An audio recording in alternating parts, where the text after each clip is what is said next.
faithfully delivering value, exploring great books worldwide. Hi, this is Sally's Book Club. Today we'll be discussing the book Nicomachean Ethics. The title Nicomachean might sound strange at first, right? Actually, Nicomachus was Aristotle's son who compiled his father's lecture notes into this book. That's why it's named Nicomachean Ethics. But what exactly does ethics study?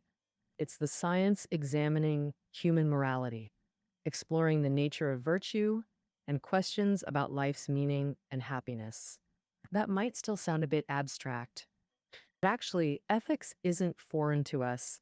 Chinese culture has strong ethical traditions. We all know filial piety comes first among virtues, emphasizing integrity and kindness. China has always been called the land of propriety, valuing social etiquette. These traditions are deeply connected to ethics and moral happiness. In our modern world of material abundance, happiness seems elusive. We praise helping others, yet debate helping fallen elders.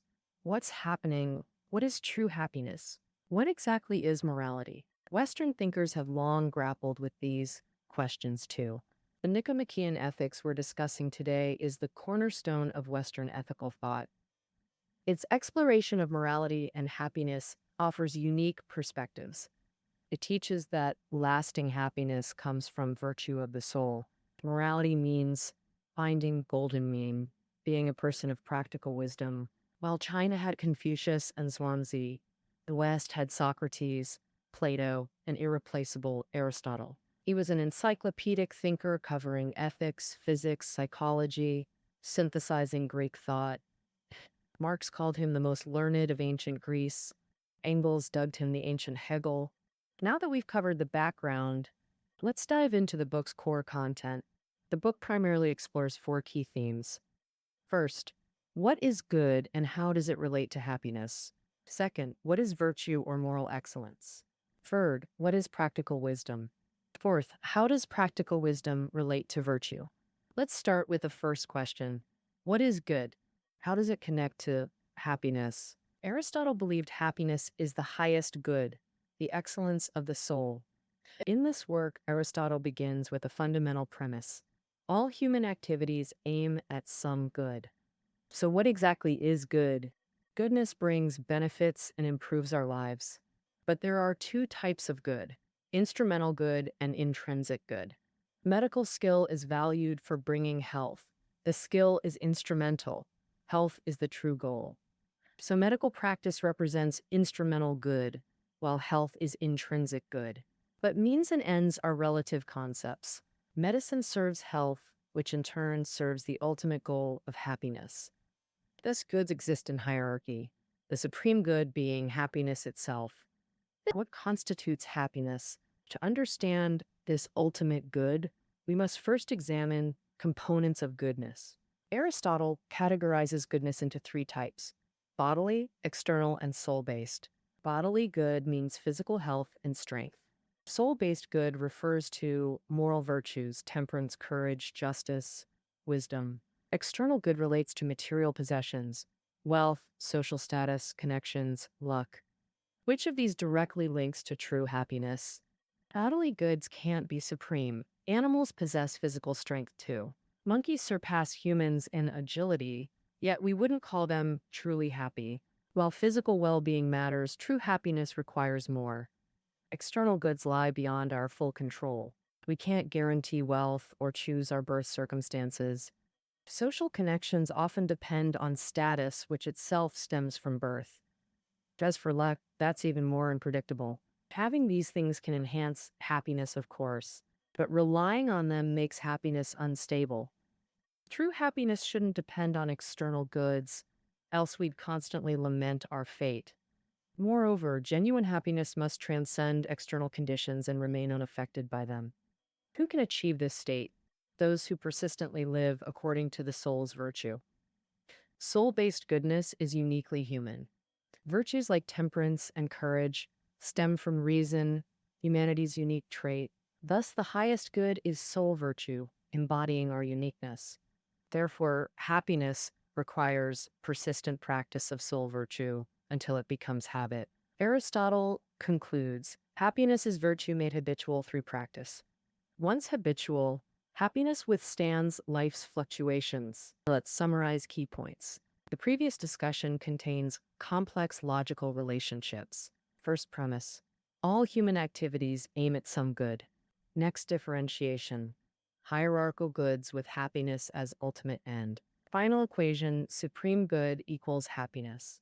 Further classification, bodily, external, and soul-based goods. Bodily goods relate to but don't guarantee happiness. External goods must be transcended for true happiness. Only soul virtue represents humanity's unique supreme good. Thus, happiness resides in living by soul virtue. Aristotle emphasizes, consistent virtuous practice makes happiness enduring. Clearly, soul virtue manifests human morality. Living by soul virtue means living virtuously. Now let's address the second question. What is virtue? Aristotle believed virtue means living according to rational principles. The terms virtue and moral conduct are often confused. Let's clarify these concepts first. Virtue refers to moral character, while moral conduct means virtuous actions. Nicomachean Ethics focuses on moral character rather than specific actions. Thus, our discussion centers on virtue as moral character. Humans are moral beings, unique in possessing this quality. Since only humans have reason, virtue manifests rationality. But humans also have animalistic desires like other creatures. We can either indulge desires like animals or regulate them through reason. Aristotle divides virtue into intellectual, wisdom, understanding, and moral, generosity, temperance. Moral virtues result from desires aligning with reason. Let's focus first on moral virtues. The soul's excellence we discussed. How do we acquire moral virtues? Moral virtues develop through practice, not innate possession. Innate qualities can't be changed through training. Like a stone thrown upward repeatedly still falls, that's its nature. Moral virtues differ. They're formed through habituation. A timid child can become brave through training. Few children are naturally temperate. Proper education cultivates this virtue. This shows virtues aren't innate, needing no training, nor completely separate from nature, else training would fail. We naturally possess capacity for virtue development, but this potential requires deliberate training to fully develop. This reminds me of Mencius's four beginnings theory from the Warring States period. The four innate dispositions: compassion, shame, courtesy, and sense of right and wrong. Does Mencius' concept of innate morality conflict with Aristotle's view? Actually, no conflict exists. Aristotle acknowledges innate moral capacity as potential requiring cultivation. Mencius's four beginnings are also developmental potentials.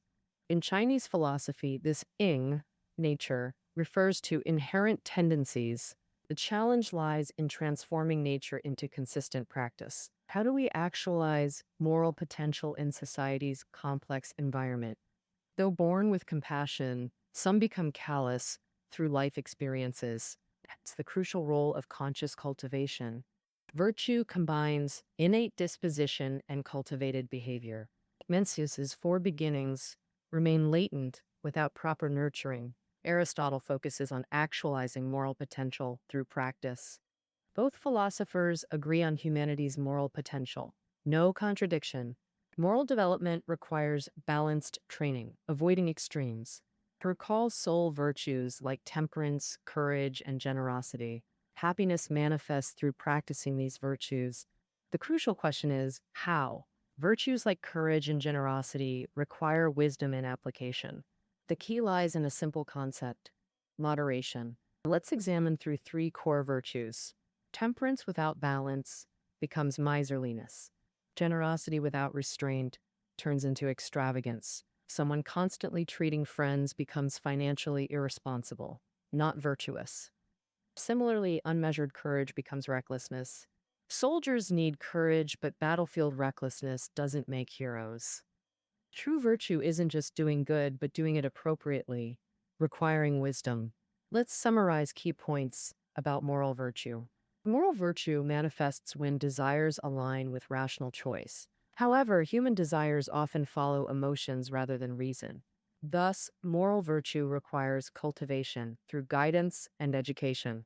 This cultivation must maintain balance, avoiding extremes of excess or deficiency. But who determines this golden mean? This leads us to examine intellectual virtue.